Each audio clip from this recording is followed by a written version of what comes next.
All right.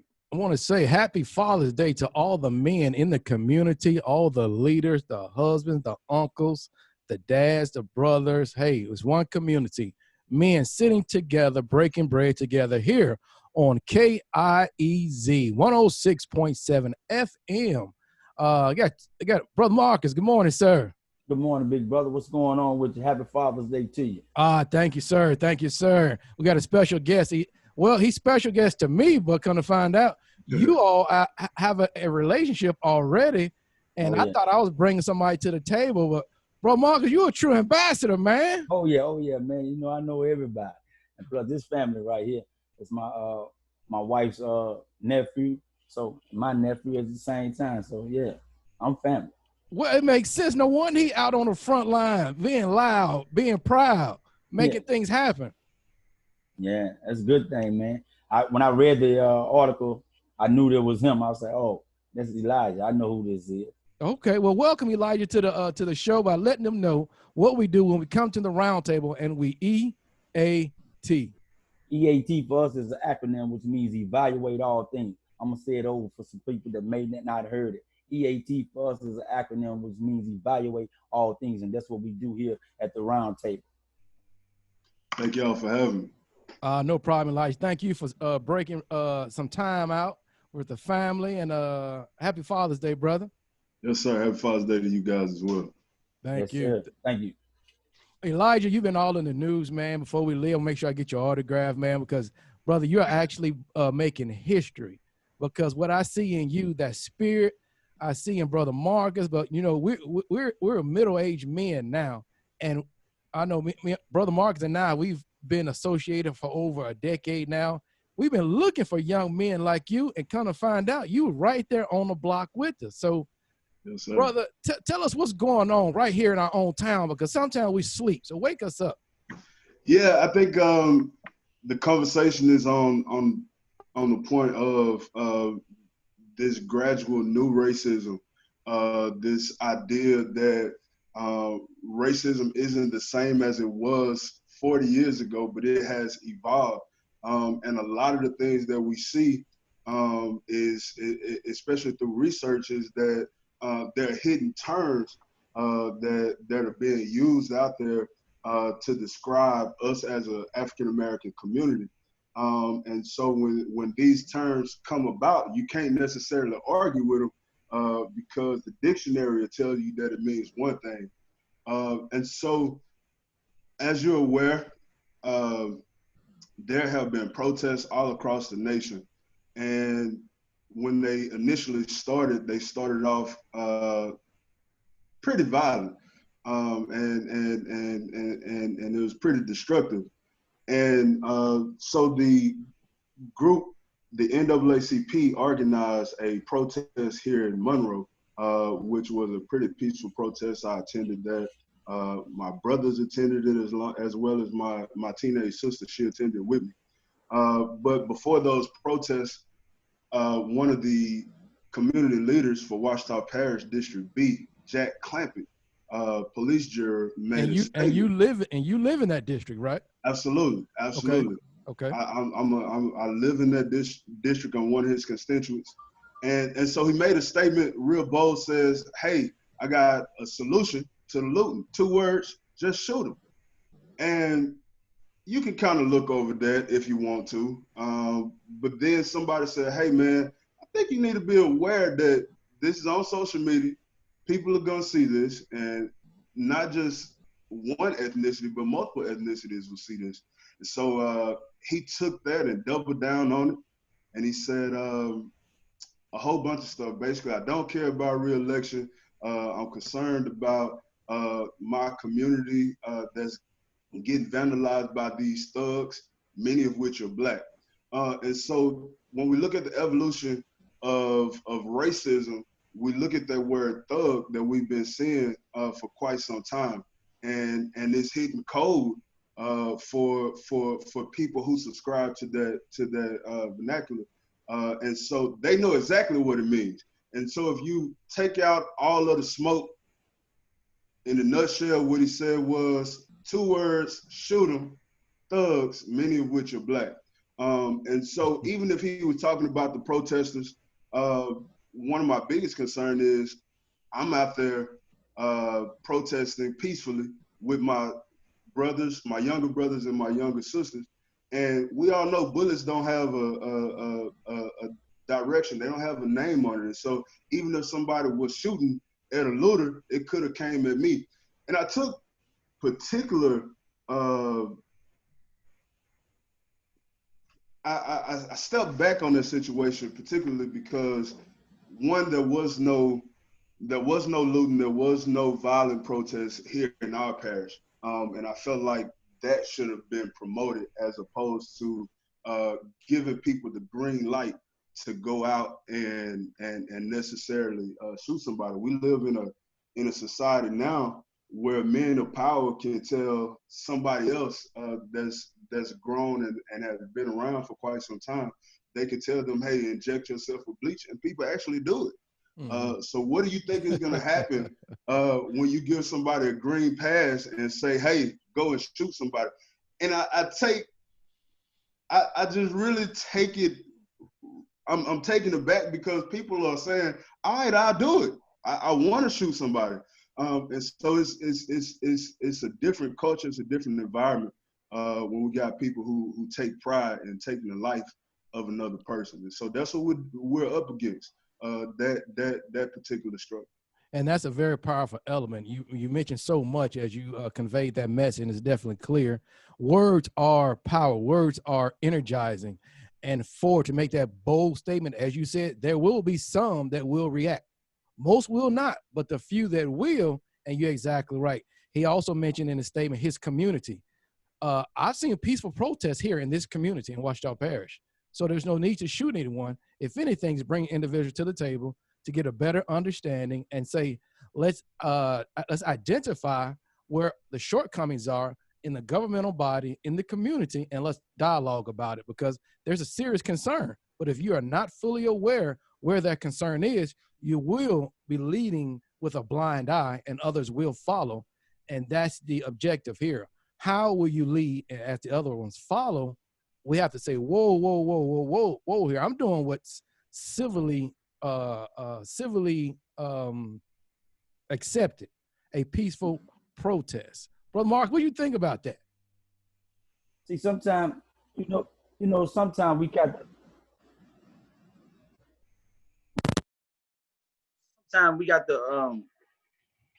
to just call a spade a spade. I mean, Mr. Clampett is who he is, and he represent the police jury. We got to remove him from that space.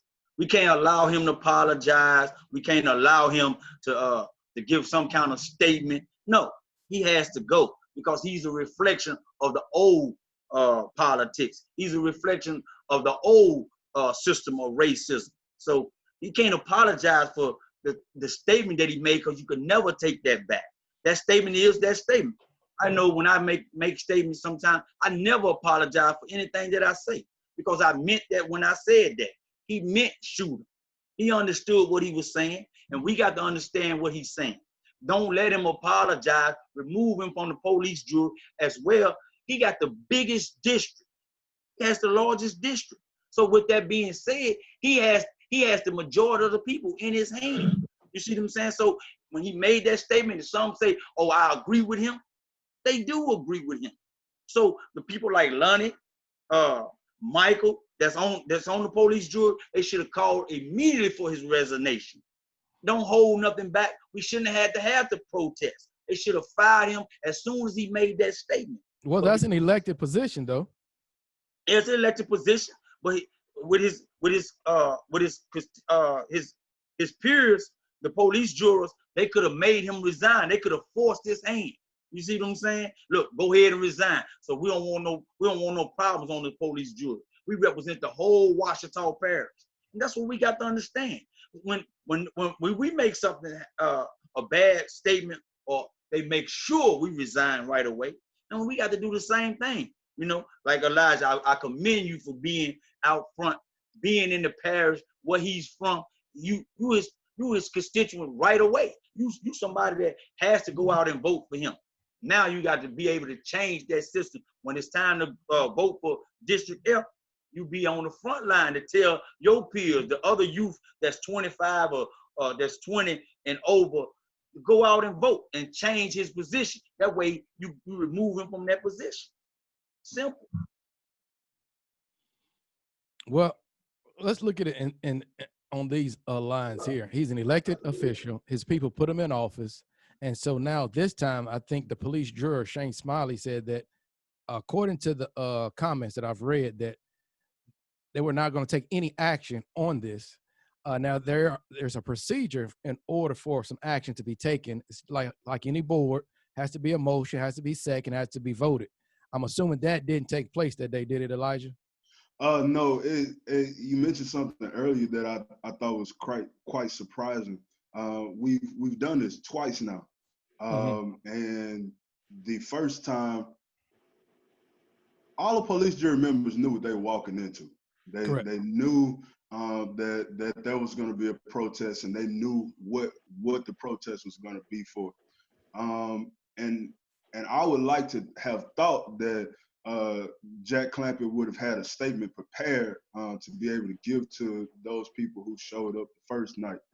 I also would have thought that Shane Smiley, the president of the police jury, would have had some type of prepared statement to address the community as well.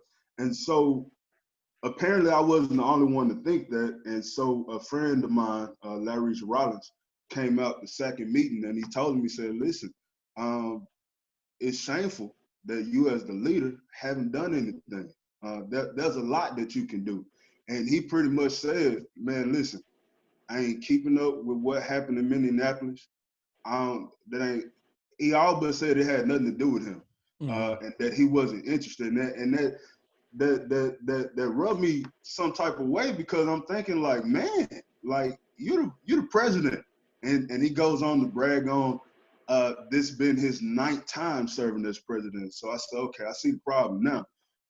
But when we don't hold them accountable, they refuse to act. And so we've called for him to do exactly what you're saying, which is him personally as the president, as the head of this particular body, to draw up articles of censorship to censor Mr. Clampett, and which he is capable of doing. But all of them have said that they will not go on record live to tell him to resign publicly. So all of that's politically motivated, right? Because if you tell you, we're at a point now where you got to choose a side. Like either you're gonna be on this on the side of right, on the side of right, or on the side of wrong. And once you choose that side, you got to figure out, do you lose your base? And I think there becomes a time in politics where politics no longer exists, and we got to go with our morals to continue to lead people. And you can't lead people if you're corrupt moral. Wow, Brother Marcus, your nephew is right on point. He mentioned something about systems. And well, indirectly, he was mentioning about a system. And there's so many elements in our community that's based on system. And this didn't start today or yesterday. This started back during the 17th century, 18th, 19th. And the nearest system that I could think of is Jim Crow. Jim Crow was a system in order to keep the people divided. They take some type of difference, black, white, tall, short. It was a system in place, and those elected officials had the power, the authority to challenge it, exactly like this situation. But if they would turn a blind eye, nothing would be said. And the so-called people that were protesting said, hey, we're looking for justice. Let's take during the days of Jim Crow, they spoke about separate but equal. So the water fountains, the same water, one for whites and one for black, but it's the same water purification system coming to both sinks. But the one for whites seemed to look very reputable, clean, gives a good presentation, but the ones for blacks seem to be old, dirty, and nasty. But ultimately, it's the same water, separate but equal. And as we know history, they were on the wrong side of history at that time, and as time elapsed, that was abolished. But this thing is about systems. Am I fair to say that, Brother Marcus? Oh yeah, you definitely fair to say that. It's about systems. And when we understand those systems, then we can correct them. Or we could put our own systems in place. You know, you got to think about it, man. We just 56 years up from from the Jim Crow law. We just 56 years removed from that situation. And things still kind of remain the same. So we got to reflect on those different thoughts and then say, okay, this is what we can do. Like the Clampett situation, we should have went straight to the presidents of the police jury. Say, look, we want to have a meeting with you first. We want to talk to you about what we need to do about Mr. Clampett and the situation in which he's made this terrified statement. Shoot him. We want to remove him. It's specific demands. We want to remove him, and then we can go forward with what we want as a people for the police jury for the whole Washita parish. But until we learn how to deal with them, how they deal with us, then ain't nothing gonna be accomplished. You know, again, we 56 years removed from laws of how things was ran. Now we got to figure out what's the new agenda, what's the new plan, how we can conduct ourselves in the manner, but we don't have to stand outside and protest. We don't have to, we fight with that legal pen. That's what Plessy versus Ferguson was about. They fought with the pen. They made laws. We put things in place. Police jury got instructions. They got laws. They got a system that they have to go by. These guys just can't make no outbursts, no statements that can affect the whole society and not be punished for it. I'm sure they got some bylaws there that's set in place. So when you talk to the police jury, the president should ask them, what's the bylaw? What's the reason for what gets a person terminated from this particular police jury? And then we move forward. I ain't standing outside protesting anymore. I'm going straight to the people, saying, look, this is what we want, this is what we demand. And if we can't get it, that's what Martin Luther King was doing. He was going straight to Lyndon B. Johnson. He wasn't talking to nobody or around nobody. He was going straight to the president. The president wanted to honor what he was saying. He said, look, well, we're going to keep on putting our visuals out front. He was just putting it out for the world to see it. And that same thing has to happen with this situation. We got to stand on him until something is done. And Lonnie and Michael Thompson, they should be out front with this here. They should be talking about, yeah, we want his resignation. Not, oh yeah, I think he should apologize, being pious. No way. Not no pious situation. This is a real situation. He talking about killing black men for real. Thugs. That Tupac said that's the hate that you gave us. That's why you call us thugs. Can It is what it is.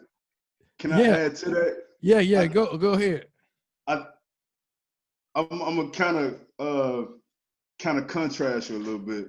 Sure. I think that the protests are important, and I'm not just saying that because I'm out there, but I'm saying that because of what we're seeing all across the nation right now. When we protest, it ought to be done strategically, right? Everything that we do ought to have a strategic plan behind it. And so while you have the masses on the outside protesting, it gets the attention and it gets people to say, I got to come to the table. And I'm with you. We can set our own rules. We can make our own table. We can make them come to our table. But at the end of the day, when people are out protesting, there should be some behind the scenes work going on as well, which is what you're talking about, getting directly to their table. But we can walk and chew gum at the same time. We can do both. But everybody can't come to the table. So for those people who can't come to the table, they need to have some form, some way of saying, you know what, I'm behind this thing, I support it. When on this last protest that we organized, we gave people 3 ways that they can protest in lieu of COVID. And so the first way we said, look, use telecommunication, call, email the president directly, call or email Clampett directly, and just let them know that what he said wasn't okay, and it's time for him to go. Because by the way, this not the first offense. I counted some 16 posts with the thug word and in relation to NFL protesters. And so when people did it the right way, he had a problem with it. When they wasn't violent, he had a problem with it. And then when they became violent, he had a problem with it. Now, let me just be clear about this. I'm not telling nobody to go and be violent and commit any kind of crimes, loot, or anything like that. But if the truth be told, we wouldn't be having this conversation we're having right now if it wasn't for the loot, because that's what got the people attention. It just is what it is. And so, but we also told them that they can do it in their cars. That was the second way. So you could actually get in your car. So if you were elderly and you were afraid of COVID, then decorate your car, come out, honk your horn. And then if you wanted to be involved on the ground, you can do that as well. But I think every single person ought to figure out a way to protest, and we ought to protest every single thing because it gets results. But the most important thing is that you are, while you're protesting, that you are having somebody at the table having those conversations, meeting your demands.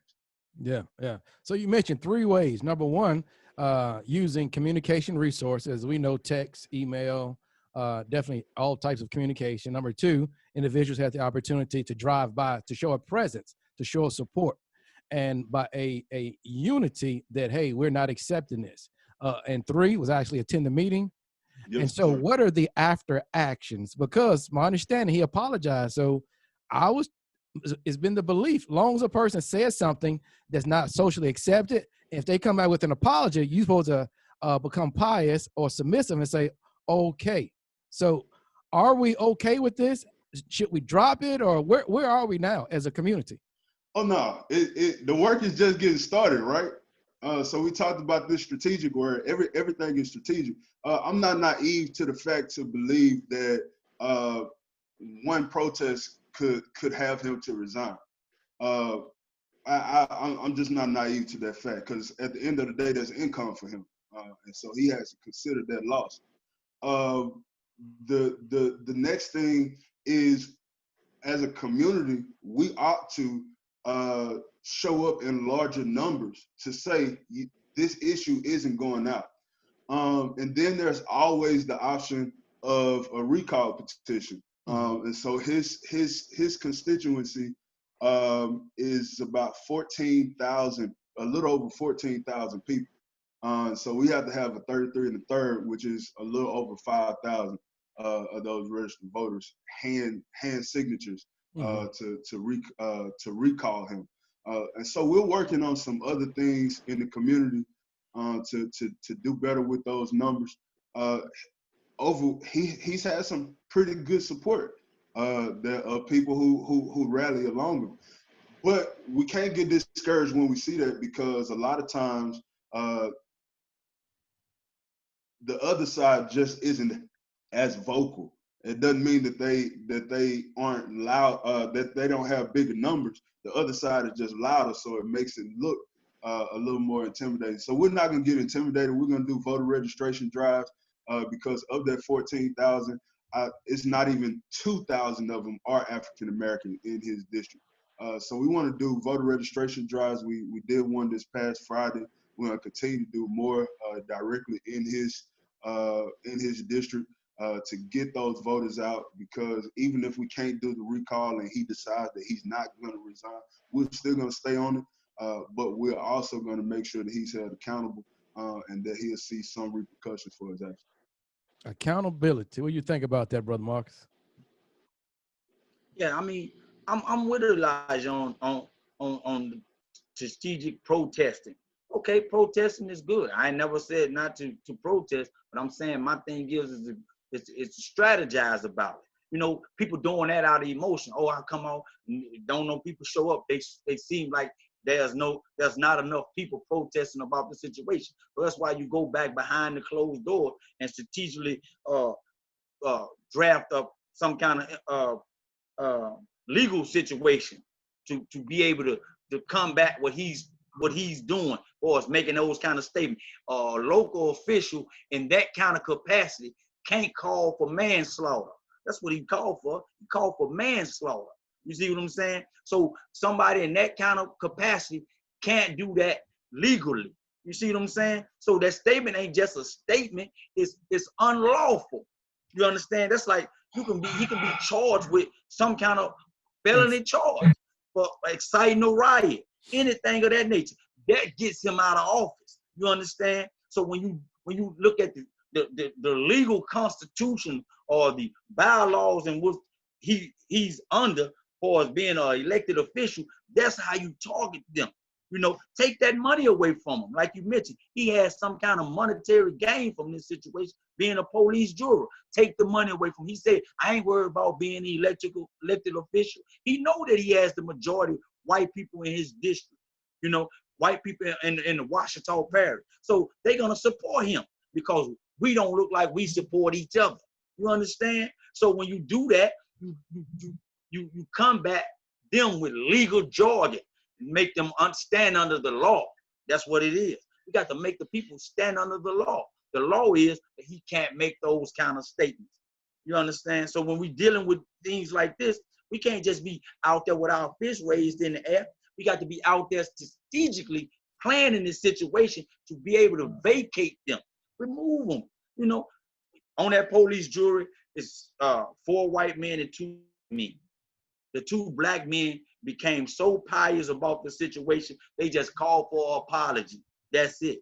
No, your outcry has to be more of an effect than our outcry, because you on the jury with this particular guy. You know what's going on in the capacity of this particular situation. But these guys they represent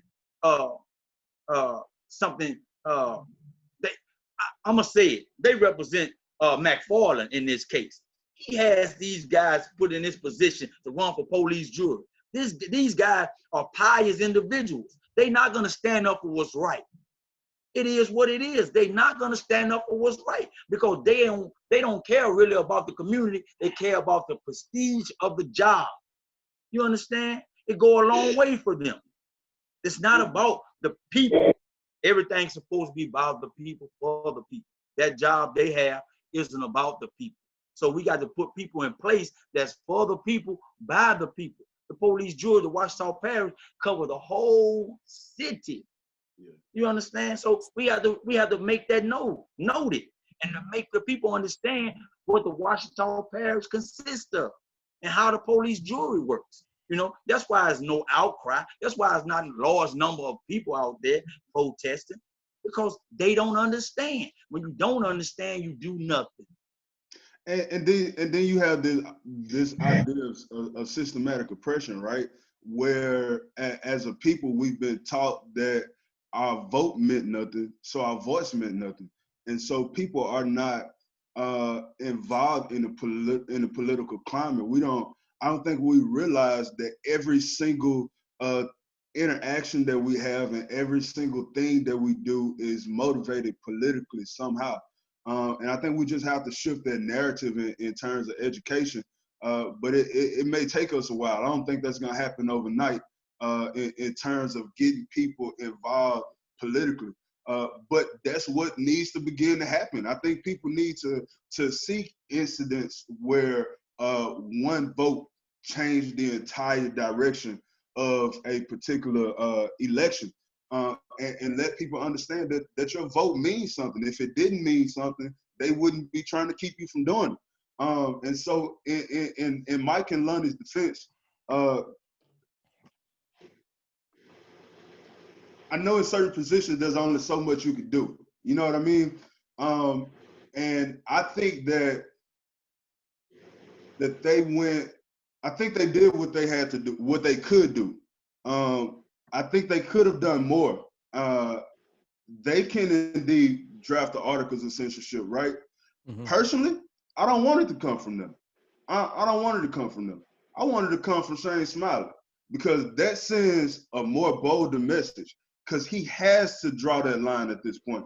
We're at a point now where you got to show us where you stand. You got to show us. You just got to show us.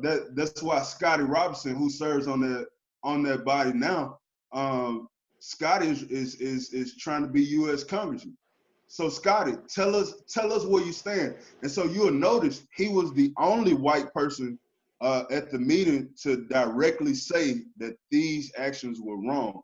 And you cannot tell me that wasn't politically motivated so that he can get black people on his side when he's running for U.S. Congress down in November. But yeah, I think we got to get to the point to where we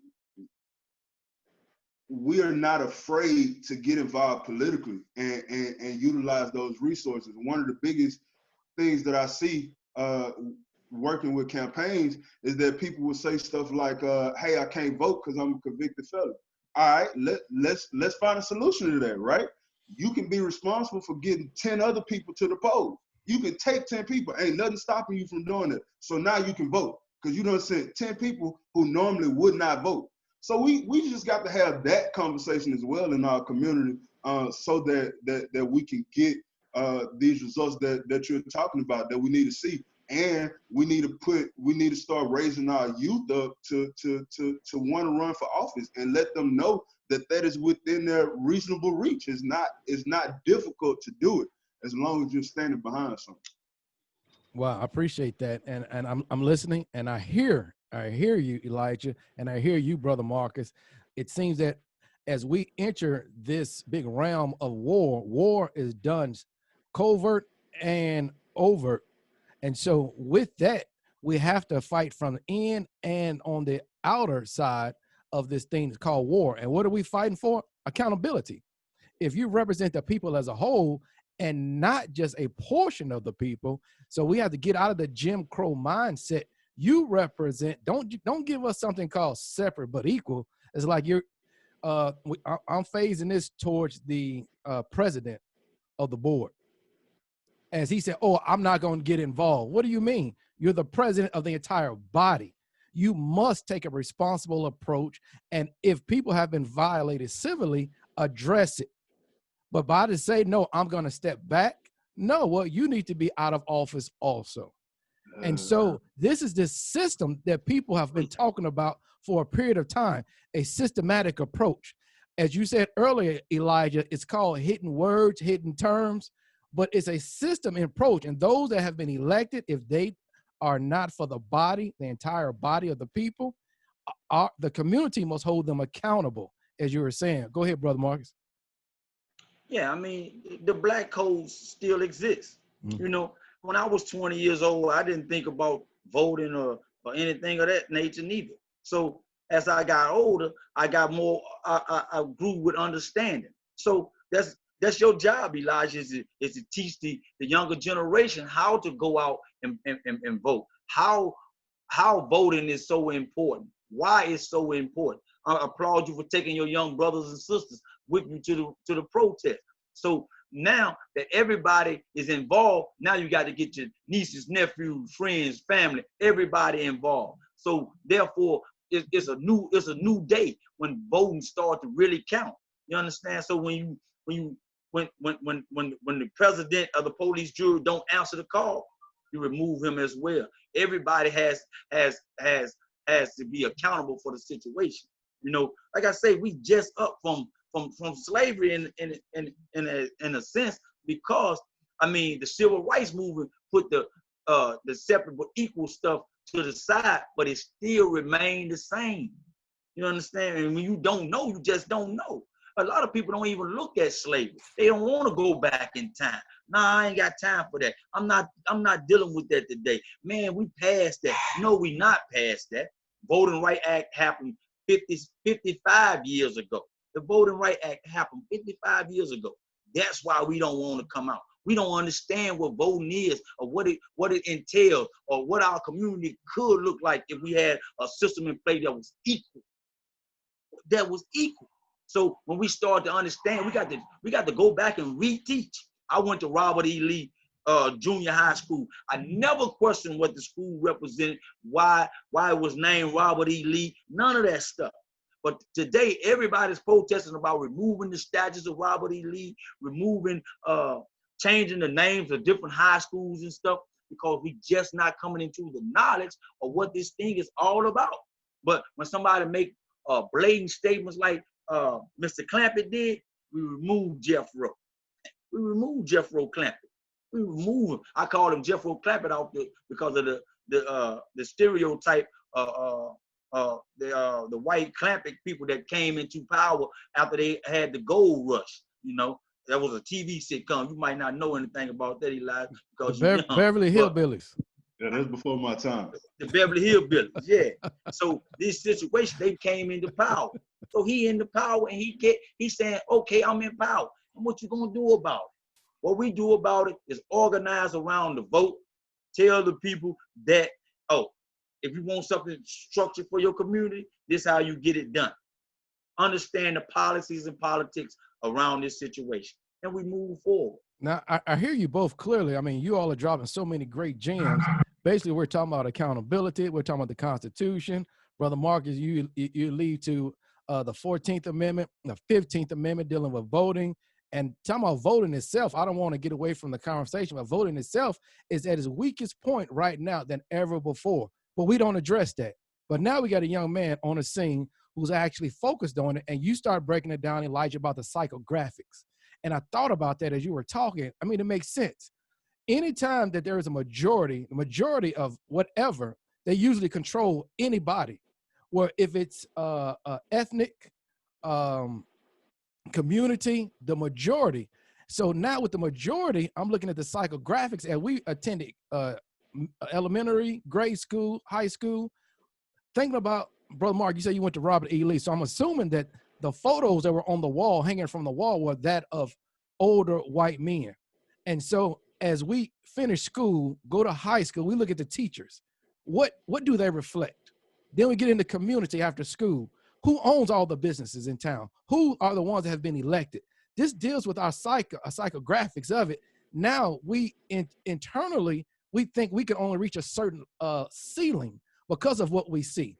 So until we see a person like Elijah who's willing to speak up for the community, because 20 years ago, I didn't see a person like Elijah that was speaking for the community. I saw someone else from their community speaking up. So we'll put us, the community, at a mindset that it's not right for me to speak up.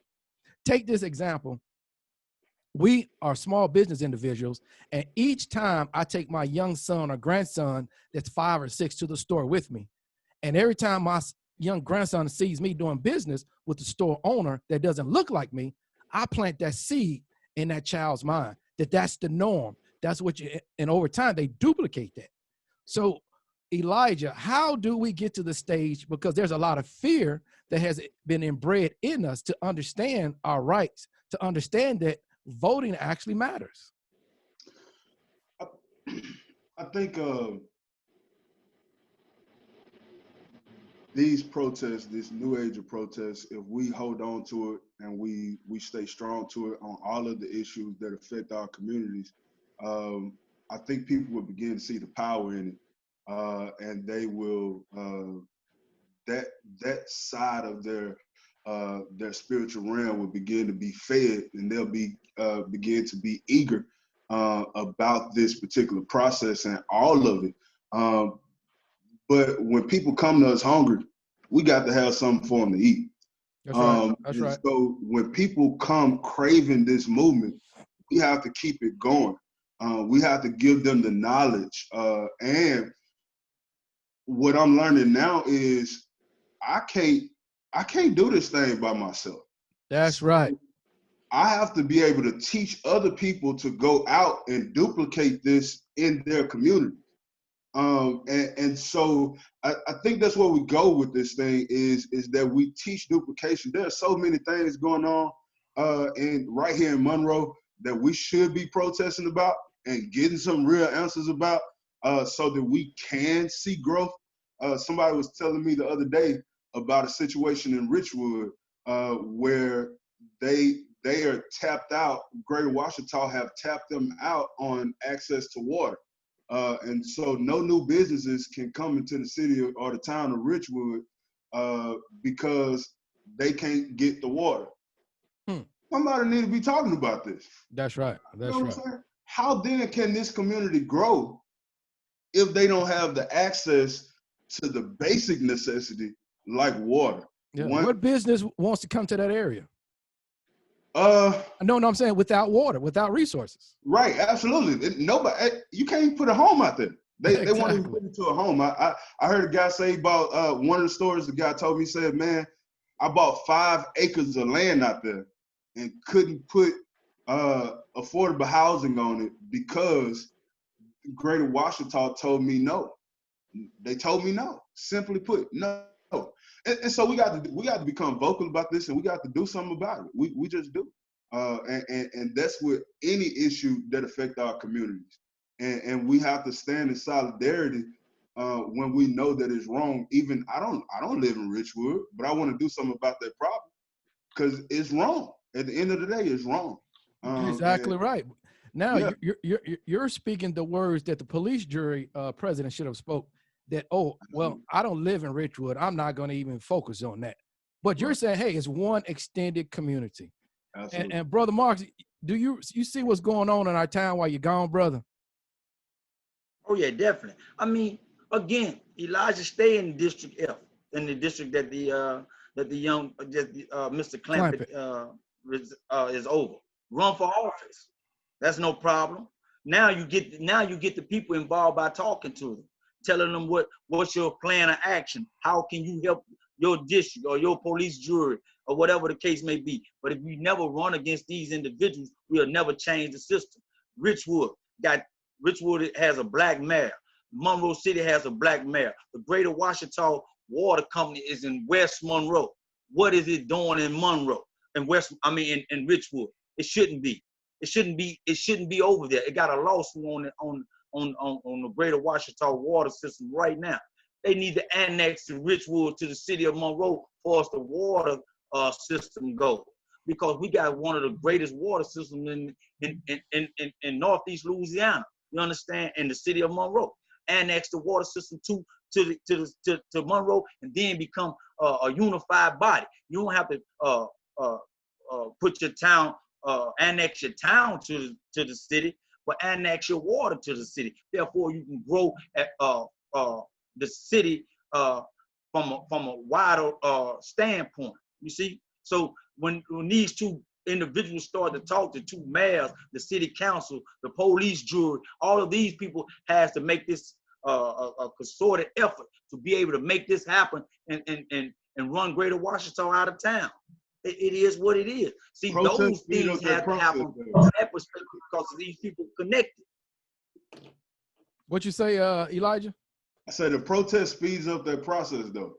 It does. It's something. Everything is a process, but we got to endure the process. Absolutely. You know, the protest started a couple of weeks ago, whenever it started, but it has to endure throughout time. It Absolutely. Is what it is. The civil rights movement started in the 60s, and you know what? It has ended in 2020. Now they're trying to revive it again. Why did it have to end? We didn't get the equality yet because we still fighting for equality. Separate but equal is still one of the greatest things that's happening in America. They say on Sundays, it's the greatest separation of black and white people in the United States because we go to church on Sunday. There's a black church and a white church. That shows that there's no unity and there's no equality. You understand? So when we start to figure out what's equality and how we get it, how we get reparations, all of these different things, it shouldn't have to start over again. It should have continued from the 60s all the way to 2020. Now we got a new vision. Hey, I got a quick question, Elijah. You mentioned about censorship, and I wasn't aware of that. Can you speak to that? What is this censorship, and how is it implemented, or what is the process? So that is one of the mechanisms that a board, a governing body, can implement or put forward as an agenda item, which and it has within it certain stipulations. I'm sorry, and so that could be it pretty much null and void him. He just will have the seat. He won't have any true voting power and things of that nature. So ultimately, it just have him there as a figurehead, and he has no true relevance. Wow, pretty powerful. Okay, so we really, each and every community needs to speak to their jury member and get their point of view on that situation, because as one community, extended community, Washita Parish, I'm not comfortable with it because once I saw you out there on the front line, I had to locate you, and you reached out, and you decided to take time out of your busy day and come on here. And we want to keep this conversation moving forward. And the conversation is focused on equality according to the Constitution, according to the 13th, the 14th, the 15th Amendment, that, hey, I have a right. I don't want to get to the position or the situation where an elected official that was voted in, that has the ear of the people, make bold statements, and then someone in my community ends up hanging from a tree, like in California, those two black men over there. We don't know what happened, but we have to be very careful. Or like a national leader making bold statements, and then all of a sudden people are getting ran over by cars. So we have a social responsibility, but more so we have a community responsibility, because the only thing that was taking place here, as far as I know, correct me if I'm off, peaceful protests. So maybe he wasn't speaking to us, he was speaking to a larger body of people. And because just like the Confederate flag, some people support it, saying that it's about heritage, but that's a battle flag. That clearly identifies we are at war.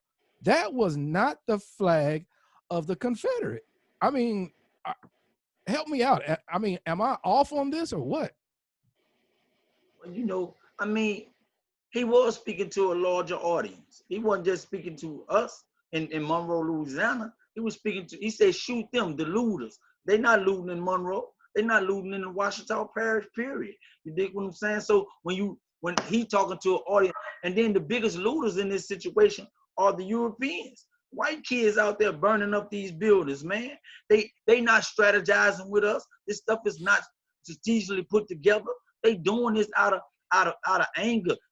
Some people are trying to cause a race riot. You understand? We burning up our communities. They burnt up Tulsa, Oklahoma, and we never rebuilt it. There was the black mecca of business at one time. You understand? Now we got gangbangers fighting every day in Tulsa, Oklahoma, over colors.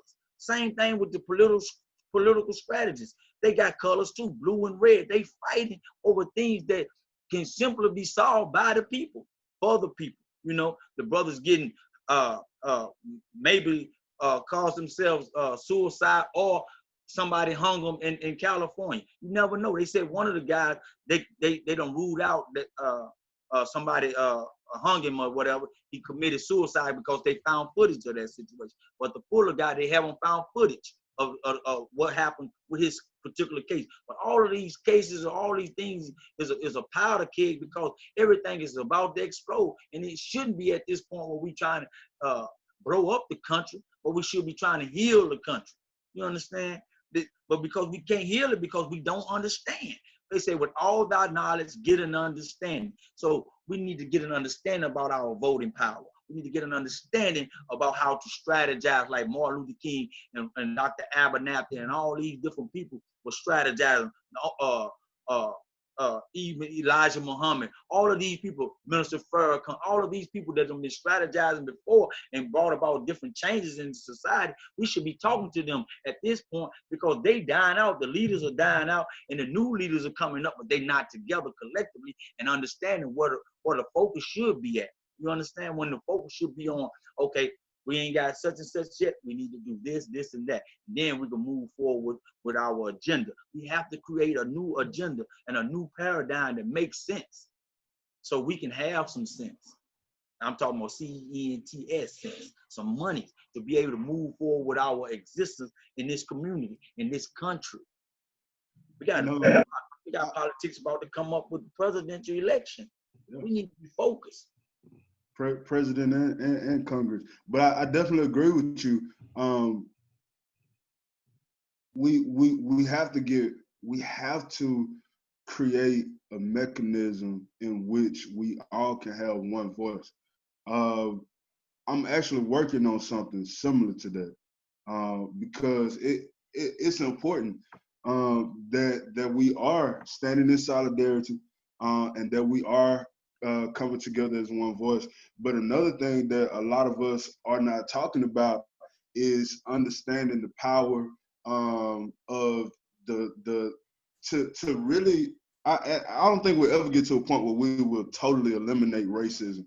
But to totally put a substantial dent into it, I think we need to figure out how to put our white brothers and sisters who want to join us to work. I think we got to figure out how do we do that and what it looks like, because so many of them are saying, hey, I want to be a part of this, and that's who they're listening to. You know what I'm saying? The people on the other side who we trying to get to tone it down a little bit, who we're trying to get to come to the table and make these decisions.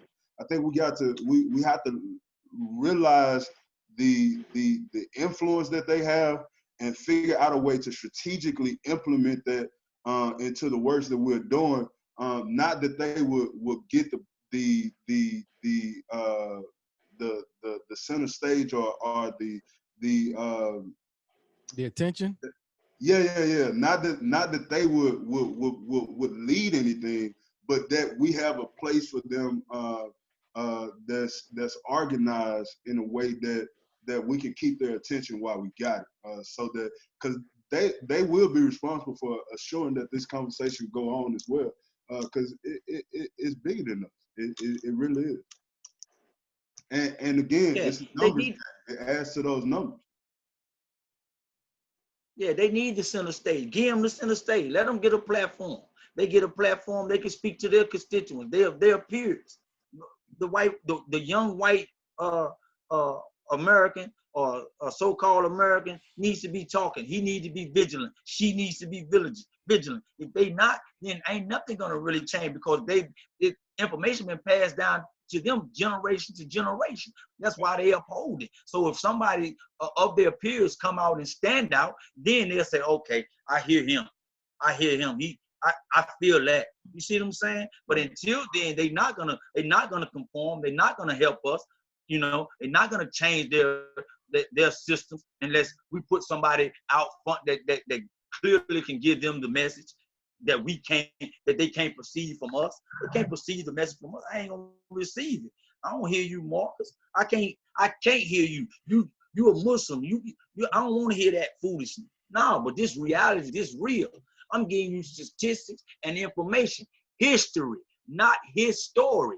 I'm giving you his story, not his story. So they keep on perpetuating all this misinformation, and that's how all people fall victim. That's why the young black brother don't want to get out and go vote. That's why he don't want to get a registered gun. He got a stolen gun in his waistband. He shouldn't have to have a stolen gun in his waistband when we got rights to be able to carry a firearm and not be shot down because we have a firearm in our possession. You got a legal right to carry this firearm. Understand your constitutional right, 13, 14, 15, and all the different amendments that's been placed from generation to generation from its inception. You know, from its inception, the Constitution represents the whole people. Now we made it represent the whole group of people. You know, not only black people, the Latinos, Asian American, everybody. So when we start to understand those kind of informational in this context, then we can move forward pushing an agenda that can help everybody as a whole. Everybody should have the nice house, the picket fence, the car in the yard. You understand? But that's not happening because poverty still exists. You know, we look at in our community, say, oh, that's the white side of town, or that's the north side of town, that's the south side of town. They saying it's separate, and it ain't equal. We still crying. Stop crying. We got to stop it and move forward with an agenda to be able to combat that stuff, to be able to combat poverty. We shouldn't have to be in abject poverty. People talking about I'm living on welfare, this, and the third. No, we could have put a system together that everybody have some money in their pockets. That's what you say, huh, Brother Mark? We got to get some sense. It's some sense, and it works. Yeah, it works. That's what caused the division, because we don't have the sense. They promised us 40 acres and a mule. We haven't received it yet. That was a promise. That's why the apology. My mother said the apology is a promise for food. That's cold-blooded. I never realized when she said, I can apologize to you. I'm just giving you a promise, but I'm really not giving you anything. You understand? I Wow. apologize, and then I'm gonna go back to do the same thing that I used to do. So that's Wow. why I told you I don't apologize for certain things that come out of my mouth. If it come out, I meant that. I said that, I meant it. So, but I'm looking at that in context because I understand what my mother was teaching me at the time. Not when I was younger, but now that I'm older, I understand this situation. That's why when I talk to people now get into conversation or argument, I say, yeah, I understand. I walk away. I understand because I hear you. Most people can't hear, bro, for real. Well, Elijah, I definitely want to thank you for coming on. And two, what else can we do, brother? To I don't know if you're a individual voice or you're part of a group. If you can shed more light on that, and I also want you to let us know what can we do, brother, to help you, because you're exactly right. It gets tiresome by yourself, but if everybody does a little something, we can move forward. So what can we do? Absolutely. We have created during this process. There were to Brother Marcus's point. There were a bunch of leaders that emerged from that. And so one of the things that we talked about was it makes no sense for there to be 6 different leaders out here doing 6 different things. We'll be more powerful together. And so we have established a one group, and it's called Bridge. That's an acronym for building relationships inside of different generations and ethnicities. And so that group is seeking out to eliminate those racial divides and even those generational divides that we have in our own communities, and making ourselves more vocal. So find us. You can add me on Facebook and follow me, and we can give. You'll be able to see some of the things that we are doing. And just one of the things that I've subscribed to over the past couple of months is to spread the message to any single person that'll listen. Like anybody that wants to listen, they want to know about it. We got to get to a place as a community where we stop hoarding information, and give it to people who want to hear it, because that's the only way that collectively as a society we're gonna move forward together. Is if we share knowledge. Just because you got it, ain't nobody else gonna stop you. And if somebody was able to stop you, you ain't have it hold. You wasn't holding on to it strong enough. So get out there and go a little bit harder. So I think we need to spread the conversation, get it moving, and hopefully it'll catch like wildfire. I'm gonna come right. I'm gonna come to you, brother Mark. I gotta ask Elijah another question real quick. You mentioned about voter registration. Right now, Washita Parish. I'm sorry, in the city of Monroe. Oh, maybe also Washita Parish. Yeah, Washita Parish also. It's early voting. Now, people cannot register now, but they can register for November or possibly in August when the actual vote takes place. Do you have any actual locations where someone can go in and register to vote right now? Yeah, absolutely. There's a couple of ways you can do it. One of the easiest ways is to get on your phone and download the Go Vote app. That's GEAUX, Go Vote. And if you download that app, you can go on and you can register to vote. I think convicted felons, if they're no longer on probation or parole, they can even vote now. So they should be registering to vote. And also in the Washita Parish Health Unit on DeSere Street is the Registrar of Voters office. You can go by there and pick up voter registration cards and submit them. And if you tell them that you're having a drive, they'll give you up to, I think, about 25 of those cards. So you can rally people in your community, in your neighborhood, or as Brother Marcus said earlier, you can get your own family members And to make sure they're registered as well.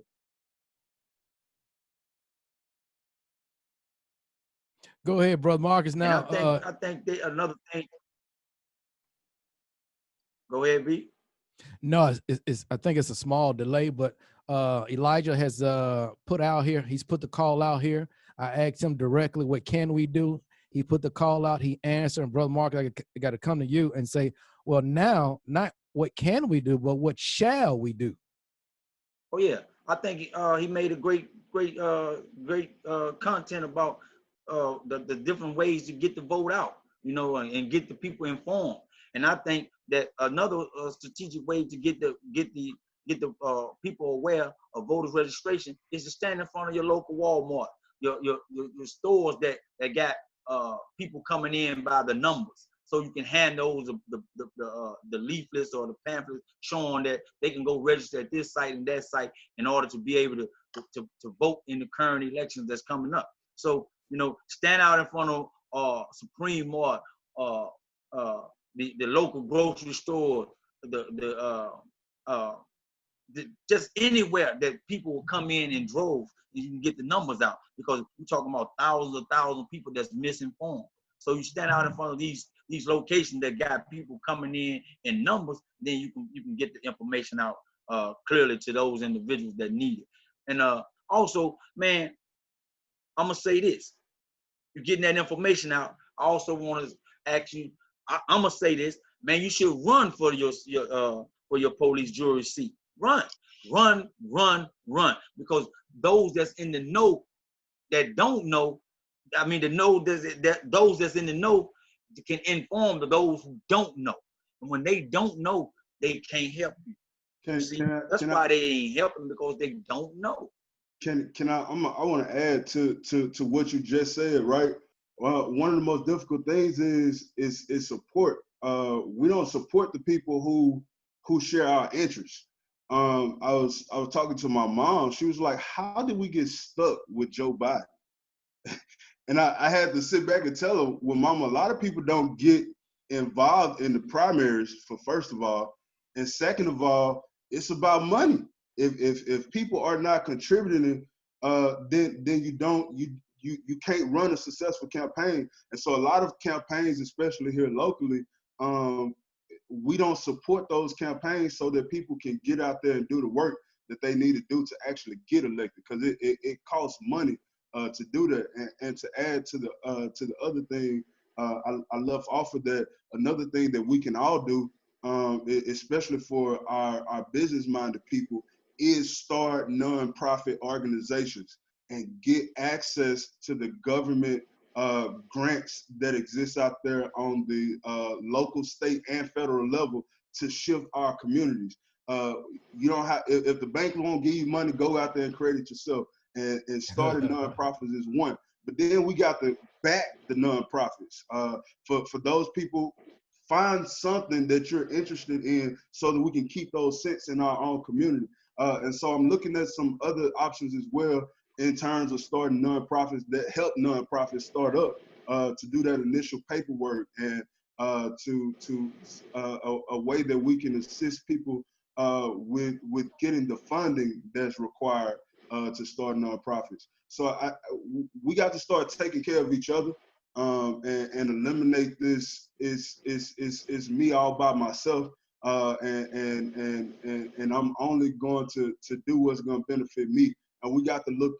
We have to just change the culture of our community, and be community centered and be community first. And so developing and starting nonprofits is a great way to really do it. And we can't forget about our kids. A lot of times we have conversations and we forget about the kids. And when we talk about the kids, we just talk about the bad ones, and we forget about those good kids who will be the leaders of tomorrow. And we don't equip them, and they go out finding information from other sources that will necessarily corrupt them or work against the interests of our own communities, or they'll leave and go other places where people will hear them. So a lot of stuff that we can start doing small to really shift the culture. That's where we at now. We got to just shift the culture of our community and not expect it to happen overnight. It's going to take 5, 10, maybe even 15 years. But we make slow advances as we go along the road. Wow. Man, gentlemen, you all have really laid out the foundation. And I do say the foundation because anything we're going to build must have a strong foundation. So it looks like, Elijah, you're welcome to the 106.7 anytime. Together, we are the voice of the community. Brother Marcus, we're going to get out of here. I'm going to give you the last say before we get out of here. But as you mentioned, Elijah, together. I'm going to say this. Together. Yeah, I'm going to say this, man. If you really want to run, I'll back you financially. I make sure everything works. I understand the whole concept of politics. I've been working with the mayor, all kinds of different people. So if you really want to run for the police jury and that side, your section, I'll back you. That's coming from me to you. Because I understand the younger generation has to take control. And if we don't allow y'all to take control, then we'll never move forward for the youth. So it is what it is. I'm out of here, man. Thank you for coming sit at the round table with us. Make sure you keep on pushing. Create a t-shirt for the bridges. That way the people can see that the t-shirt is out there all the time, and they're gonna ask you the question, what do the bridges mean? And then you tell them what the bridges mean, because we want to close the gap and bridge the communities. So it is what it is. I'll see y'all next time, man. Thanks for coming out. All right, thank y'all for having me. No problem at all. I appreciate everybody.